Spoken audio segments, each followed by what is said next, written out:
संपत्तीच्या वादातून भावानं बहिणीवर बंदूक रोखली आहे। अमरावतीच्या वरुड तालुक्यातल्या बेनोडा शहीद गावातला हा प्रकार आहे।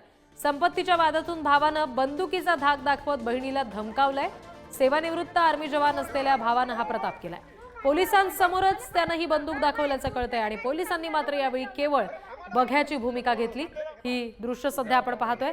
अमरावतीमध्ये संपत्तीच्या वादातून भावानं थेट बहिणीवर बंदूक रोखली।